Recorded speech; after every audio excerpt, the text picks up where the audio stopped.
Thank you for having me here, and I appreciate the opportunity to talk to you. I understand that you've had the overview of Western Beef Development Center from Dr. Lardner, so I won't take any time to talk about that. But I would like to acknowledge my co-authors on this hay yield paper presentation. Actually, Fernando Celis just retired last year. He worked for many years as a soil fertility specialist with Agriculture and Agri-Food Canada at Swift Current, and his interest was in crop fertilization, particularly phosphorus. But he's now retired and living out in BC and enjoying a good life, and Kathy Larson is the beef economist that works with Western Beef. So I want to acknowledge both of them for their contributions. The mistakes in this presentation are mine. So I don't know if you've ever had to dig into this agriculture statistics, or if you've ever had any interest in this, but agriculture, Saskatchewan Ministry of Agriculture actually publishes, they used to publish in a hard copy form statistics on all kinds of crop yields. This is the old publication. Currently, if you want to get this information, you have to go to the website and you can pull off this particular table, which is the tame hay yield across Saskatchewan averaged over all the reports that they get. They work collaboratively with Stats Canada to collect these data, and you can see there that this table is going back to 2010. It's updated annually for most crops. For hay crops, it's updated every few years. A number of years ago, a colleague of ours who was working for the ministry at the time pointed out that if you graphed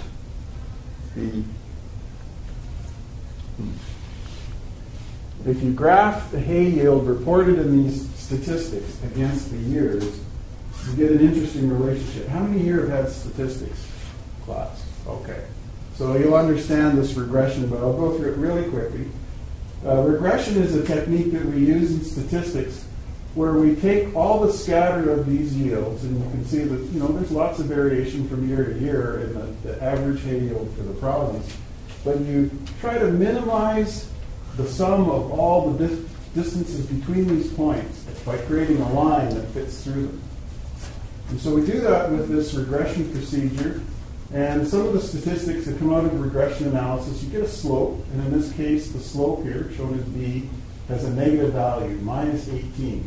So what that says is that the slope of this fitted line here on yield means every year going forward, the decline in yield, because it's negative, is 18 kilograms per hectare. It's kind of a disturbing trend when you look at it. Anyway, the other statistics I should mention, R-squared is just a measure of how good this line explains all the variation. So if R-squared is 0.99, it would be all the data points would be actually on the line, right?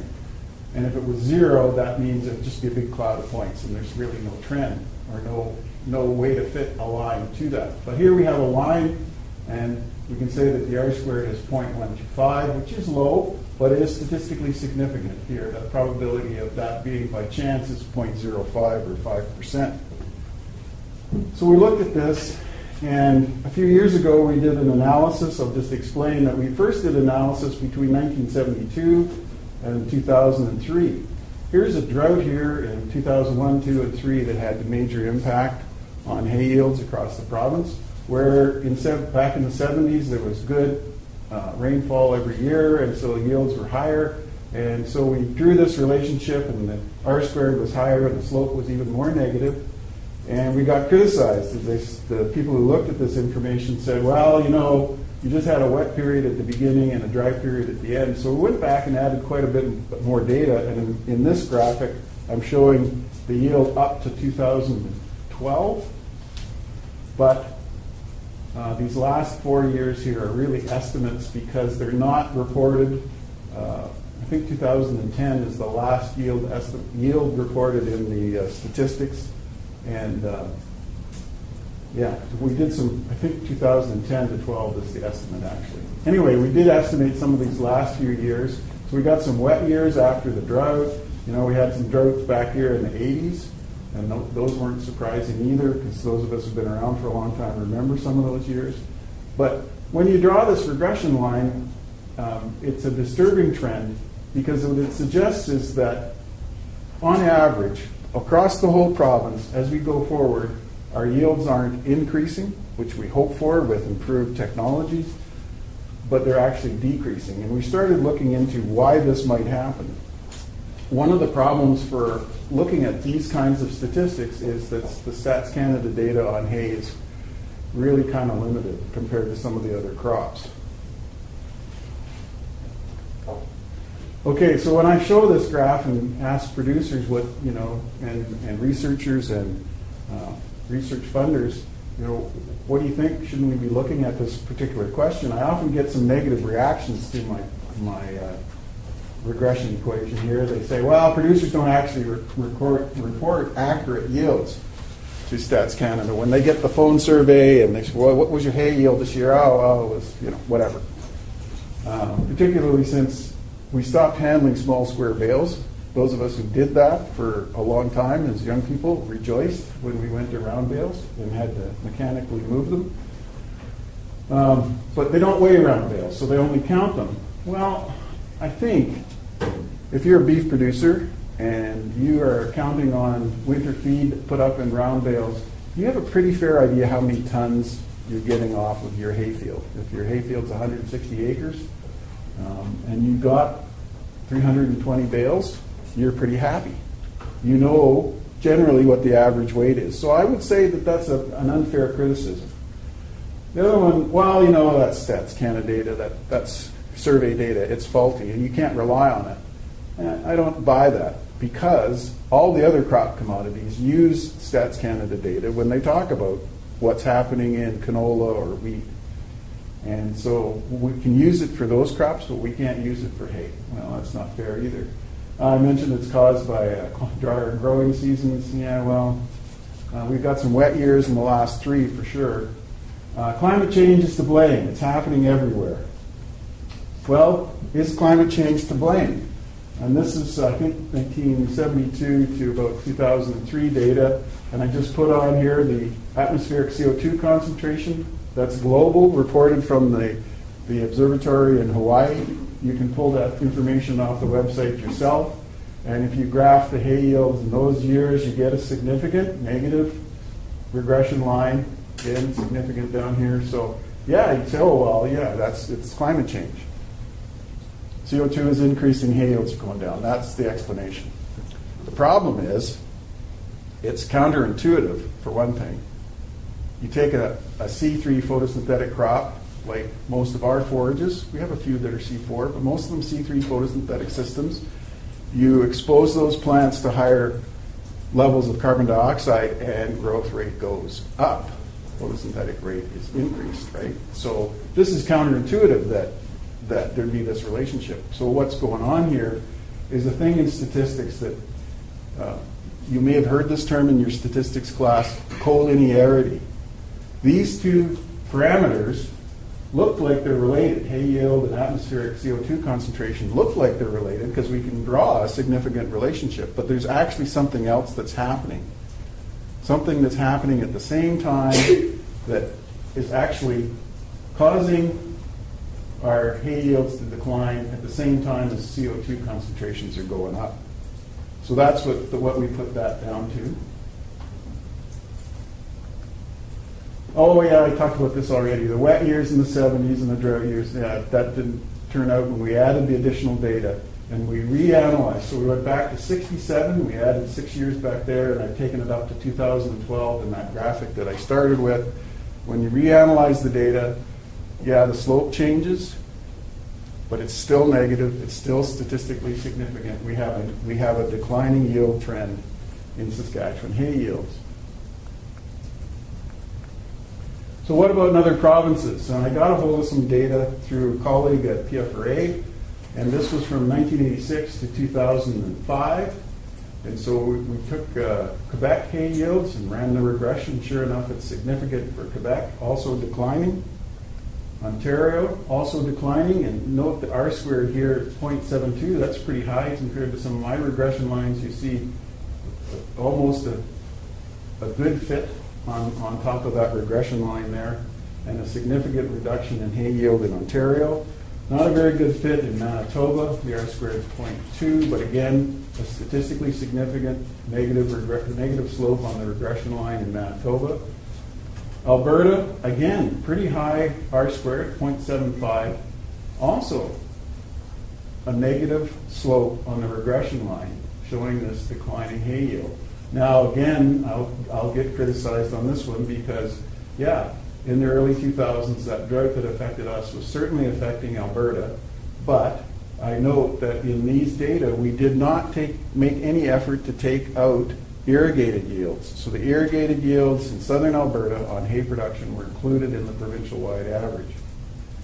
And the same in BC, not nearly as statistically powerful here. The R-squared is not that high, still 0.5 though, and statistically significant. So we're seeing this trend going on these provinces. Maritimes, there was no trend there. So then we thought, well, okay, if it's happening across Canada, at least from Quebec to BC, it's something pretty significant. What's happening in the U.S.?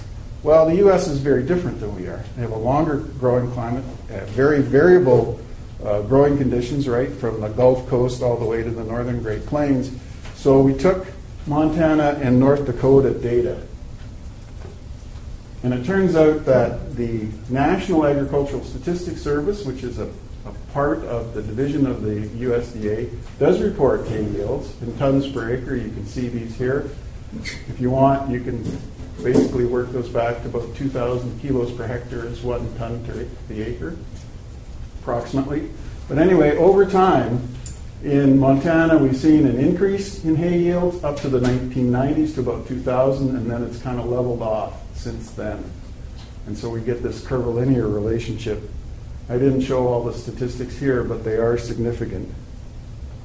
And here's North Dakota. Quite a bit of scatter in North Dakota on hay yields, but you can see that when we draw the regression line, the regression analysis predicts this positive yield response over time to the hay yields in North Dakota.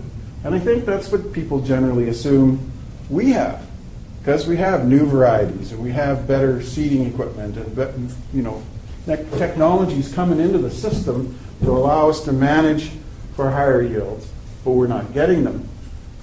Montana and North Dakota are. So what about other Saskatchewan field crops? And this is what I get kind of frustrated, is these statistics get quoted all the time for spring wheat, durum wheat, barley, canola. The major field crops in Saskatchewan all use these regression lines, and if you've taken some other agronomy classes, you've probably had a discussion in your agronomy class, is it plant breeding, or is it better fertilization, or is it more efficient use? Is it changing the structure of wheat to go at a semi-dwarf varieties to increase harvest index, and so on and so on. We have all these debates in science about why these crop yields are increasing, and we don't debate whether these data are any good or not. We accept the data, and it's because we like the message. Maybe we don't like the message, declining hay yields. But we see this happening for the other crops. So what does that mean? For those of you who've taken economics, you know that if you've got one commodity whose yield is trending down and the other one whose yield is trending up, it means that your crop, your hay crop, is becoming less economically competitive with all the other commodities that could grow on that land. So I went back and I looked at research plot results, and this reflects my years at Swift Current for a number of other reasons. We had built a database going back into the 1950s for Rambler alfalfa. And I'm sure you've talked about creeping rooted alfalfa. Rambler was the first one that was released out of the Swift Current breeding program back in 1955. And so we had a long history of Rambler hay yields on the site, and we had continued to use it as a check variety in the Dryland Alfalfa variety test, the WF tests. And so we went back and we plotted all the yields for Rambler alfalfa, averaged over all the trials every year. So a bit of a, maybe a statistical no-no, but we did that and we just did the regression, and sure enough, if you look at Rambler alfalfa over time, it's tending upward, statistically significant at 95% confidence. Yeah, the R-squared is very small, 0.08. It's on the edge of being statistically significant, but it's there. So research results aren't showing this decline. It's showing an increase. The other database that we were able to get a hold of is the Dehy industry back when we used to have one in Saskatchewan. I understand Arborfield opened up again this winter. Did you hear that, Dr. Yeah, Cooley? I think they've been pelleting different things, though. Yeah. Not only alfalfa, but some biofuels and so on. Well, I think maybe some canola products and that sort of thing. Pellets. Okay, I just heard it the other day. We used to have a very strong Dehy industry across Western Canada focused on alfalfa and export of Dehy products to Asian countries. And they had kept records in northeastern Saskatchewan around a number of plants.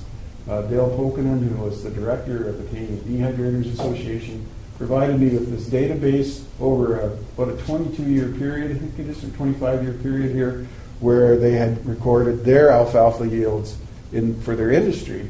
And you can see here it's just a scatter. We found no significant relationship over time. So we're not seeing this negative relationship in hay yields in every case where we look. We see it in the other provinces, but we don't see it in the U.S. We don't see it in research results, and we don't see it in the Dehy industry. So that's just a summary slide that says all those things. So then we decided we needed to look at the weather data and see, because if there is something that was changing with climate change, it should show up in long-term weather data.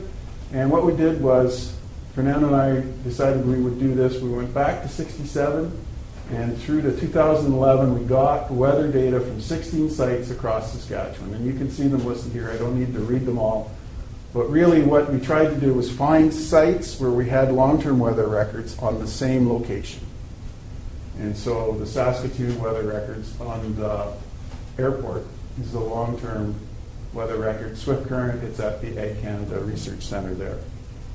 But we found these long-term weather records. We made sure that we represented all the different soil zones that we could, and also the geographic regions. So we've got dry brown soil zone as well as the parkland sites located here. We looked at April, May, and June. Precipitation and monthly mean temperatures to represent typical Saskatchewan growing conditions. And I know you've talked about intensive forage management and cutting early and managing for good production and regrowth, but really most producers don't. And most producers cut one cut. They cut it in July. So we looked at April, May, June weather. And we also calculated a variable called water use efficiency, which is hay yield divided by the sum of the precipitation. So it's kilograms per hectare per millimeter of rainfall. It's technically not, because we didn't have an estimate of soil water use. To calculate true water use efficiency, we should have had soil water use. So if you want, you can rename this precipitation use efficiency, and you'd be more technically correct than I am, but for the purposes of the presentation. So here's the April, May, June precipitation averaged across the province for those 16 sites. And you can see there's a nice scatter of data points. This is 2010 here. That's the year that some of us want to forget. Whoops. Now it's going to work when I point it at the screen. There's no trend or change in precipitation amount for spring rainfall in the weather records that we were able to put together. And we also looked at temperature. We looked at the difference between the maximum and minimum temperatures. We looked at a lot of variables. But really what it boiled down to in the end, and if you've ever looked at some of the literature from Swift Current, this may look familiar, but really for the hay yield in Saskatchewan, this is province-wide, the best relationship with weather is a relationship with April, May, June precipitation, the sum of that precipitation. And this regression line here, again, is positive. So when it rains, we get more hay. That's kind of intuitive, right? When it rains too much, like 2010, we didn't get a whole lot more hay, but because of many reasons, right? Some of the hay fields were flooded. Some areas were unable to cut it. In some cases, the hay crop was the soil was saturated so long, it limited the yield potential of that particular site. So you can look at this and say, well, Dr. Jefferson, yes, you've got a positive slope to this line, but look, this R-squared is pretty small. Is this really all that predictive? Well, if I throw out this 2010 precipitation year here and we rerun this, and I don't show it, but I guess I could have, the R-squared goes to about 0.3, and this slope gets even stronger. And the bottom line is that of all the weather that we looked at, it continues to be precipitation that drives this system. Yes, we know from climate change, and I've worked with colleagues at Swift Current, and we've looked at, temperatures changing over the long haul and so on, and that is happening. I don't dispute climate change. I'm just saying it isn't the explanation for our declining hay yields. So here's that water use efficiency variable I talked about, and if we plot it over time, you can see that even with 2010 in there, which is a low water use efficiency year, we get a negative slope line. So when we combine the two variables, hay yield and rainfall, from April, May, June, and we calculate this variable and put it over time, we get the same type of response. Our water use efficiency is declining every year about 0.28 units per year. And I looked at this and I was quite frustrated. I thought, okay, we know precipitation is driving the system. If we combine the two, we still see this declining performance of our hay crops over time. So one of the things they did to try and puzzle over this is, as I guess a researcher, I never want to give up that we don't have the answer. I keep looking for some explanation of what's going on. But one of the things I did was I did a technique called smoothing the data. So I took a 5-year running average of the water use efficiency that I had just calculated, and I plot that over time. And you can see here that it changes all that scatter into a bit of a decline here, followed by a bit of a recovery, and then another further decline in the 1990s and early 2000s. And then as we've been moving forward, it's just kind of slowly recovering about here. So we started out back in the late 60s, early 70s with high 20s for water use efficiency, and now we're working at a level of about 15. And I puzzled over this graphic for a long time, thinking, there's something here that's telling me something is changing in this period of time from the mid-1980s to the mid-1990s, and it's kind of continuing. You see a little bit of recovery here. What's going on? Something else has changed in our agricultural systems that's causing this decline in water use efficiency and hay yield in our Saskatchewan forage crops, hay crops. So I went back and I looked at a variable called fertilizer price index. Now you could use another variable. You could use the average price of nitrogen per pound or per kilogram. You could use that if you want. This one is one that the statistics table has been, the report for Saskatchewan Agriculture has been reporting since 1990. They set the value in 1992 at 100, and then they went back and they reported all these.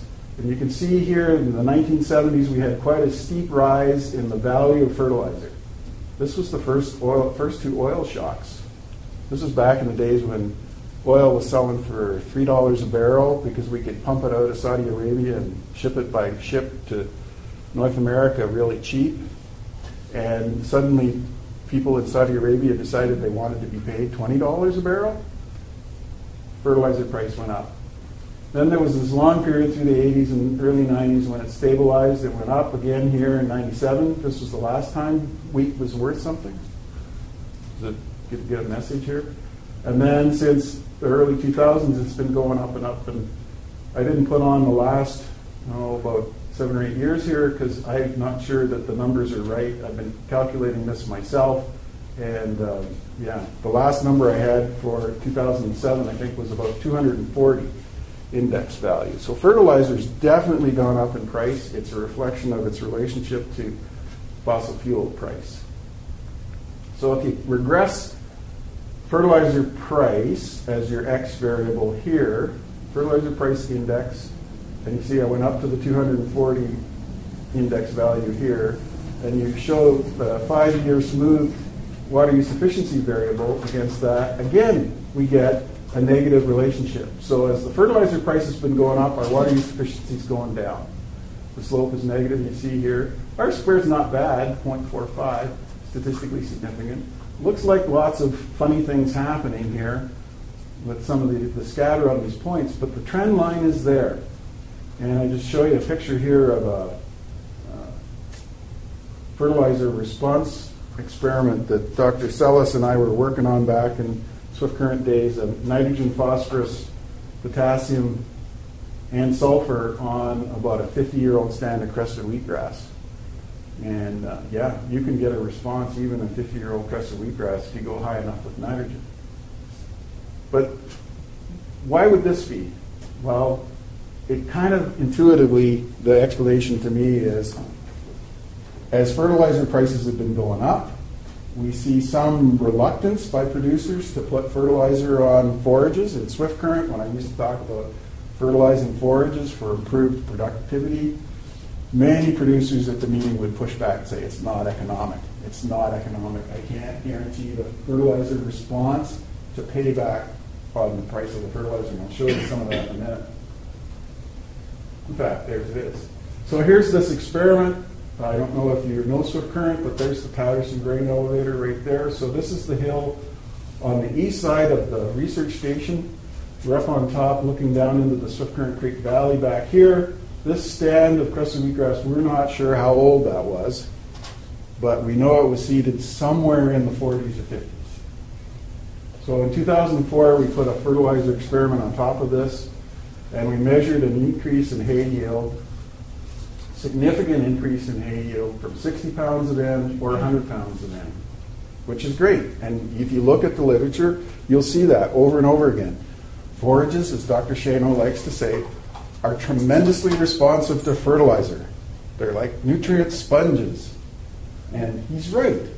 You can get a response, but does it pay? And I did this calculation back in 2010, so it's a little bit dated. But the cost of a pound of fertilizer, pound of nitrogen fertilizer back in 2010 was 49.5 cents approximately.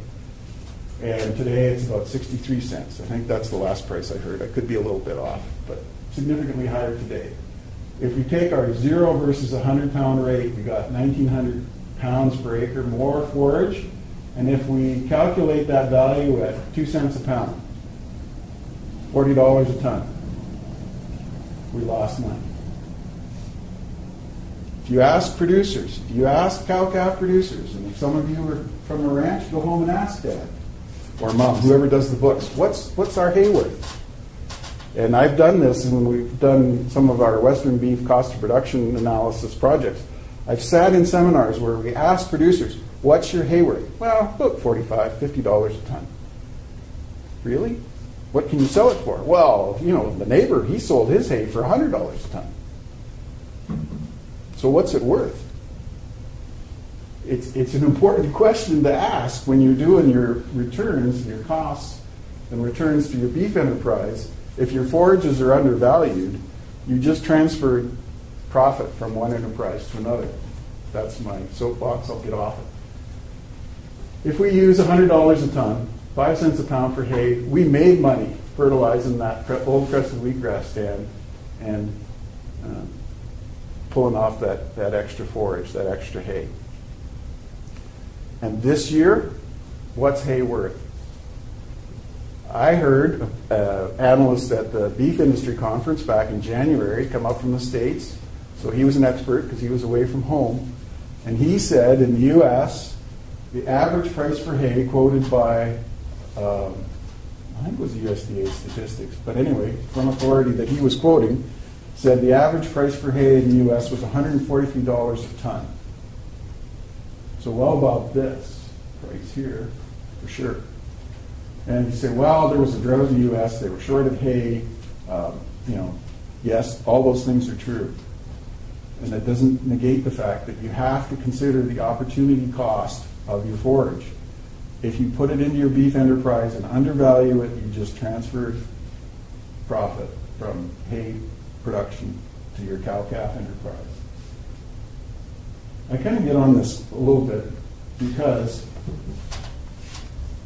I looked at hay prices, and that's what this graphic shows, is the long-term average annual hay price for Saskatchewan in these closed circles right up to 2007. But I adjusted everything after looking at this, thinking, well, yeah, they've been going up over time. I thought, but what about inflation? So if you adjust these numbers, and I just went to the internet and I found an inflation calculator. I think it was on the Bank of Canada website. And you calculate these values here, which are the inflation-adjusted hay values. You can see that over time, our hay values have been going downhill. It turns out that, as we've been struggling with profitability in the beef industry, it seems like we've also been struggling to capture value for our hay crop as well. And you say, well, really, what does that matter? I mean, they're coming together here, which is what happens when you do inflation adjusted. Years back, in $2010, back in the 1970s, maybe hay should have been worth $150 a ton in 2010 dollars. Maybe that's fair. But what about today? Well, if you look at this relationship, this is barley grain price in 2010 dollars per ton. So adjusted to a common price value of 2010. So all in inflation is removed from this. And hay price, 2010 dollars per ton of hay. In my little database over about 47 years, there's a nice relationship, and it's got you can fit a curve to it. You know, as hay price goes up, barley price goes up, or vice versa, really. And when you get to a certain point on barley price, then there's a resistance to increases in hay price, and it kind of curves over like this. But what does that mean? Well, as my colleague at Lacombe, Vern Barron, said to me, well, you just follow barley prices and you'll know what hay's worth. Well, really, that's only good down here at the bottom end of this relationship, because up here it starts to fall apart. But if you look at our current price, and I did go back and adjust this for you, this is Lethbridge barley last week, quoted in CanFax. I don't know if you guys use that. Canadian Cattlemen's Association has a statistical reporting service. You want to know cattle prices in the feedlot industry, or bred cow prices, or trends on cutouts and all those good things. You can go there and get that information. So last week barley was selling at $285 a ton. And according to that relationship, if barley is $285 a ton, hay should be $155 a ton. It's not selling for that price. And people say to you, well, we've got an opportunity in the beef industry today. We need to feed more forage in our growing animals. We need to get these calves, our calf feds, out of the lot, put them on grass, more grassers, more gain on grass, forage, more gain on hay or silage, less grain in the diets. This is why. Because if you're feeding $285 a ton barley to calf feds since last November, you're going to lose a lot of money, according to the CanFax reports. But if you put them on forage, you can make some money, put them on gain, because the forage is undervalued. There's a lot of hay went south this last winter. If you're from south of the number one, you've probably heard it or seen it. Last summer it started because of the drought in the U.S. Brokers were coming in south of the number one highway and offering very good premiums to buy hay. They'd load it up on trucks and it all went south to the U.S. And down in the U.S. they were getting $143 a ton. If you go looking for hay today, doesn't matter where you are in Saskatchewan, I suspect you'll have trouble finding it. There's a lot of hay supply that's been burned up this winter with the early onset of winter, this late spring that we're experiencing. We've been through it at Western Beef. We just purchased another 400 bales. We had to go to Tessier, Saskatchewan, to get our latest supply of hay. We could not find any locally around Lanigan, the east side of Saskatoon. We had to go to the west side of Saskatoon to find hay. We're paying $85 a ton. We're getting close to that $100 number that nobody wants to admit to. But we're short in the province because we still have cows to feed and we need that winter feed to keep them going.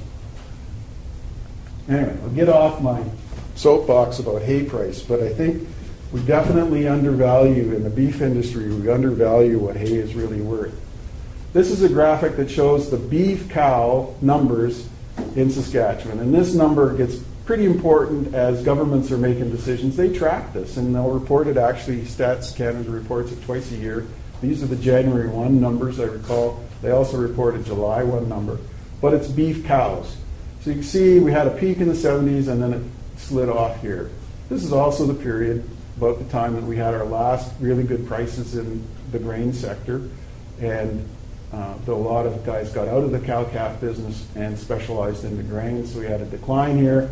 And then since a few years into my career anyway, we've had this steady, long climb up through the 90s, early 2000s, in the cow numbers in Saskatchewan, and then 2003 hit, and BSE. BSE hit, we closed the borders. We didn't close the borders, our clients did. And we had to keep cows, and we had this rapid increase in the cow number for Saskatchewan. And since about 2007, in here, we've been slowly pulling down the cow numbers out into 2011. I'm hoping, or we're thinking, that this will be the new bottom of this trough. We always talk about the beef cycle and price. There's a beef cycle in cow numbers. The economic indicators, according to Kathy Larson, are there for a cow herd expansion. The calf prices are strong enough. The problem is a lot of our producers are too old. They don't want to expand. They want to recapture equity that they lost after BSE, and they're not ready to rebuild the herd yet. There's a lot of discussion about when the next upward cycle in this is going to happen. But this is kind of a key thing. But anyway, does that have a relationship to hay yield? Well, yeah, turns out it does. Our 5-year average smooth water use efficiency has a nice negative relationship with the number of cows. These are thousands of cows on the x-axis here, right? So this is 1 million cows here. And you can see that we have more cows. Our hay crop has become less water use efficient. Sorry. Why would that happen? What's the explanation here? And I think the last couple of years I had a lot of slides about the relationship between cow numbers and water use efficiency, when we're dry, when we're not. Bottom line is we have more cows because we can go buy them at the auction mart, or we go to the neighbor or our seed stock supplier. We can buy cows and bring them home, and it's done in a day or a week. When we go to seed grass, sometimes it's about a year-long project. So we get the cows first, and then we start looking for the forage support, the forage base to feed those cows. I grew up on the farm, so I remember this. It's a lot easier to get into the cow business and think, I've got enough forage. And then you're in the cow business and you're suddenly realizing, I'm going to go seed another quarter section of hayland. So we get the cows and we keep some old hay stands that have become less productive. And I'm sure Dr. Coleman's explained to you that, a new forage stand, you establish it, the plants are young, vigorous, they've got a lot of nutrient available to them, and so you get a lot of production the first years. As those stands age and the species combination shifts into some things like bluegrass instead of smooth brome, productivity declines. We keep those old stands when we have those extra cows. And so our water use efficiency declines because we have more old stands that are less productive. Another thing I looked at, and I only put in this one slide, we looked at land values. And land values in Saskatchewan did some interesting things. When you inflation adjust land values in dollars per acre, really the highest land values up until the last few years were back in the 1970s and early 80s.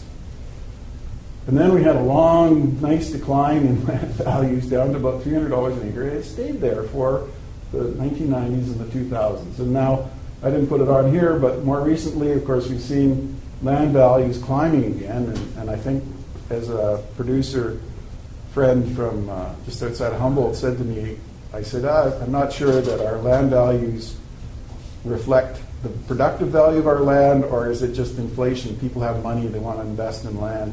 So we've got people selling land in the Lanigan, Humboldt area for $1,000 an acre.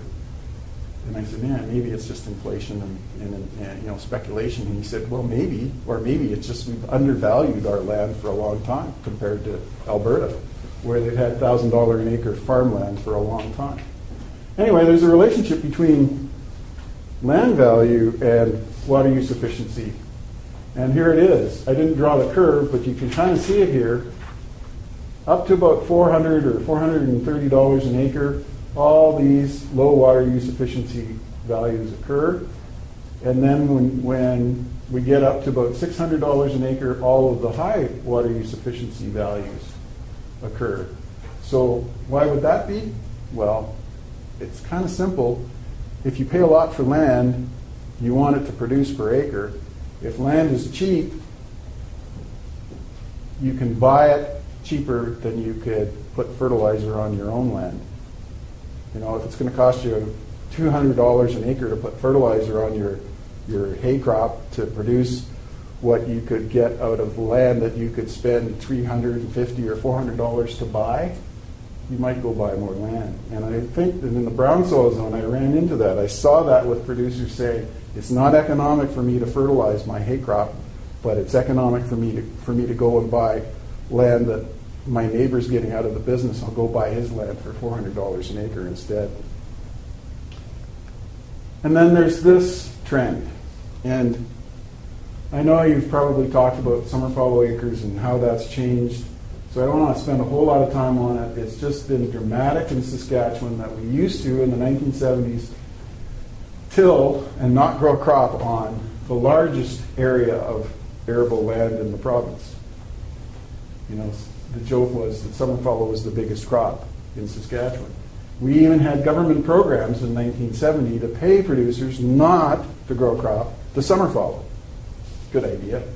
Wheat prices went up that year.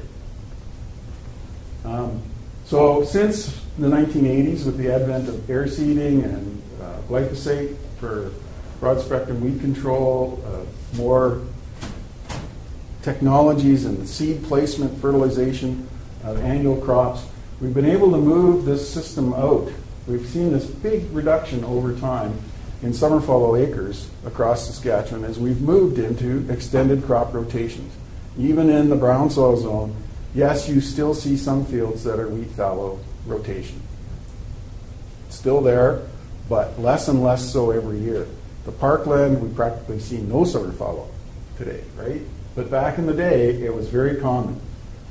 We get wet years like 10 and 11 here, where this is listed as summer fallow, but literally it was land that was too wet to seed. And that's why that shows up there. But there's a relationship between summer fallow acres and water use efficiency, believe it or not. Again, as the summer fallow acres increased, going back into the past, we had higher water use efficiency on this smooth variable, this average water use efficiency variable. And you can see there that the slope is positive. The R-squared is actually pretty good compared to some of the relationships we've talked about. And you would say, well, why would that be? Does it make any sense? Well, it actually turns out that it does if you think about one thing. And I'm sorry the quality on this isn't very good because I just scanned it out of the original manuscript. But this is soil depth down here and nitrate up here on this axis. And so you can see here the soil nitrate under a rotation at Swift Current called continuous wheat with nitrogen fertilizer and continuous wheat with no nitrogen fertilizer. So this is the 1967 long-term crop rotation. This was published in 1984. I think the data goes up to 1982 in this trial. So this is showing you what the nitrate levels are, and where you see nitrate you could think water as well, because they're always associated in these systems. And you compare that with nitrate and water under a fallow wheat rotation with nitrogen fertilizer or without nitrogen fertilizer. There's this huge bubble of water and nitrogen just below the rooting depth of wheat in these fallow containing systems. And when we put forages into these systems, what do?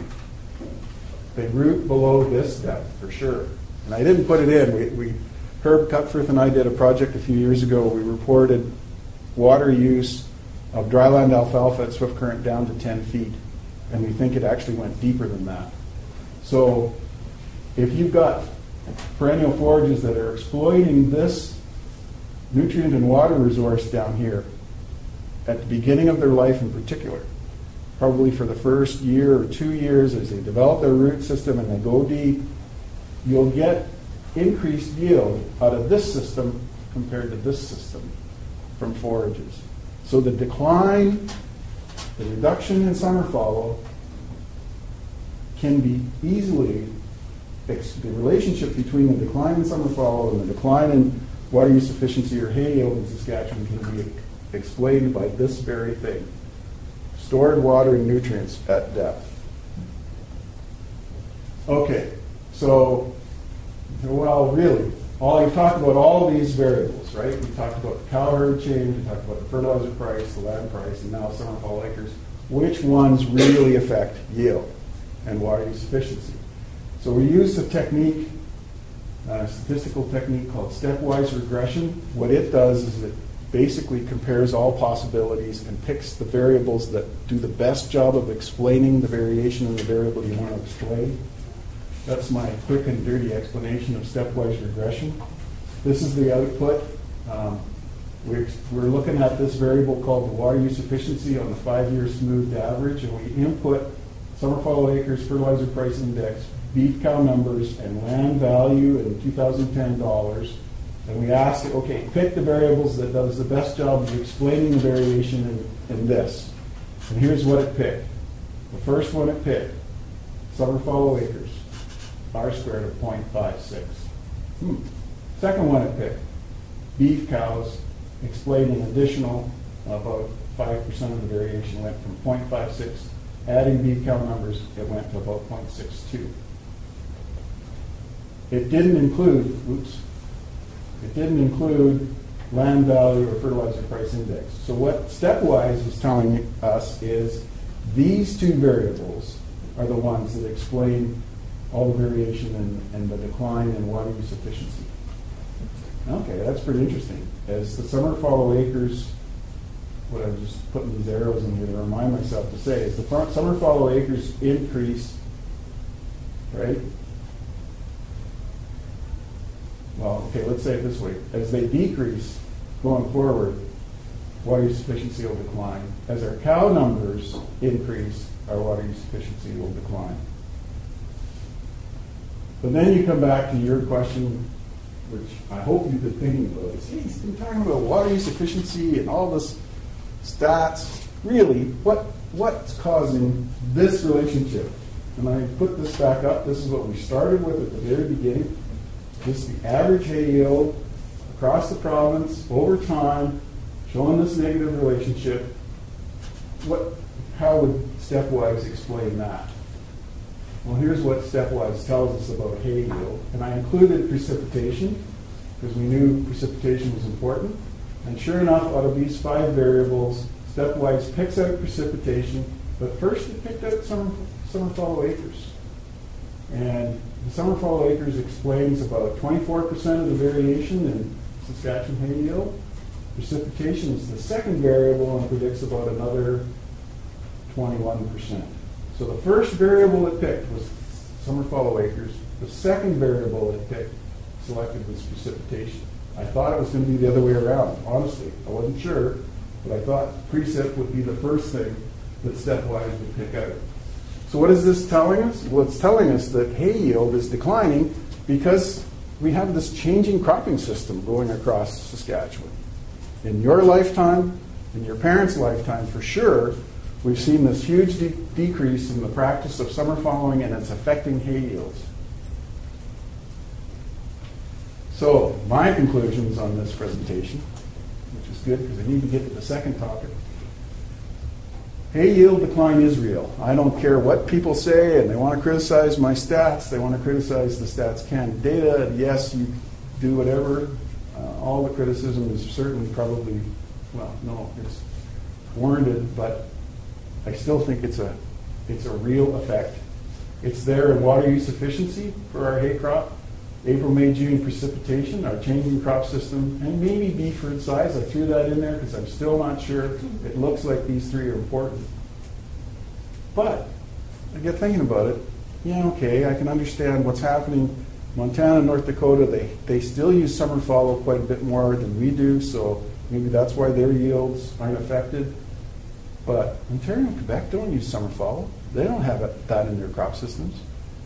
Maybe this isn't so much cropping system with summer fallow as it is the impact of zero-till. Some of the zero-till seeding technologies go across Canada, and we need to do more research to confirm what this effect is. Is it really the summer fallow effect, or is it something else? I can buy the summer fallow effect in Saskatchewan, but I really doubt that that's what's driving hay yield decline in Ontario.